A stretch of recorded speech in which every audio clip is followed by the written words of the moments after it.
തൃശൂർ പാലപ്പിള്ളിയിൽ പുലി ഇറങ്ങി. കുണ്ടായി എസ്റ്റേറ്റിൽ അഷ്റഫിന്റെ പശുക്കുട്ടിയെ കൊന്നു. ഇന്ന് പുലർച്ചെയാണ് പുലി എത്തിയത് എന്നാണ് പ്രദേശവാസികൾ പറയുന്നത്. വിവരങ്ങളുമായി സാനു കെ സജീവ ചേരുന്നുണ്ട്.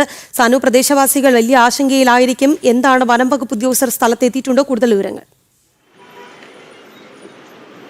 രാഖി, ഇന്നലെ പുലർച്ചെയാണ്, അതായത് ഇന്ന് പുലർച്ചെയാണ് പാലിപ്പള്ളിയിൽ പുലി ഇറങ്ങിയിട്ടുള്ളത്. അതായത് കുണ്ടായി എസ്റ്റേറ്റിലെ അഷ്റഫിന്റെ പശുക്കുട്ടിനെയാണ് പുലി കടിച്ചു കൊന്നത്. ഇന്ന് രാവിലെ കറക്കുന്നതിന് വേണ്ടി പശുക്കളുടെ അടുത്തേക്ക് എത്തിയപ്പോഴേക്കും ആണ് ഇത്തരത്തിൽ തൊഴുത്തിനുള്ളിൽ പശുക്കുട്ടിയെ പാതി പുലി ഭക്ഷിച്ച നിലയിൽ കണ്ടെത്തിയത്. ഇത് 2 മാസം മുമ്പ് സമാന സ്ഥലങ്ങളിൽ, സമാന പ്രദേശങ്ങളിലൊക്കെ പുലിയുടെ സാന്നിധ്യം ഉണ്ടായിരുന്നു.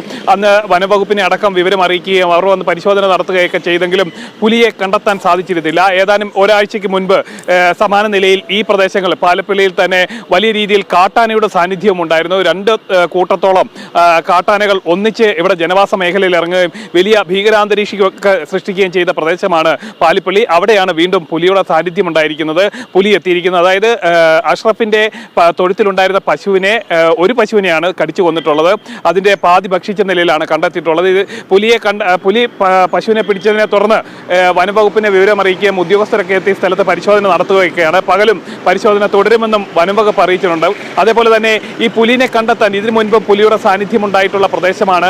അവിടെ പുലിനെ കണ്ടെത്തണം, അതിന് കൃത്യമായിട്ടുള്ള പ്രതിരോധിക്കുന്നതിന് വേണ്ട സംവിധാനങ്ങൾ ഒരുക്കണമെന്നടക്കം അവിടുത്തെ ജനങ്ങൾ ആവശ്യപ്പെട്ടെങ്കിലും പുലിനെ കണ്ടെത്താനോ മറ്റ് നടപടികളിലേക്കൊന്നും വനംവകുപ്പിന് കടക്കാൻ സാധിച്ചിരുന്നില്ല. ഇന്നിപ്പം രാവിലെ ഈ പ്രദേശത്തെ CCTV ക്യാമറകൾ അടക്കം കേന്ദ്രീകരിച്ചുകൊണ്ട് വനംവകുപ്പിന്റെ പരിശോധന നടക്കുന്നുണ്ട്.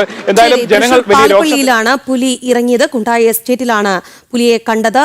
ഇന്ന് രാവിലെയാണ് ഈ സംഭവം നടന്നിരിക്കുന്നത്. സാനു കെ സജീവാണ് വാർത്തയുടെ വിശദാംശങ്ങൾ തൃശൂരിൽ നിന്ന് നൽകിയത്.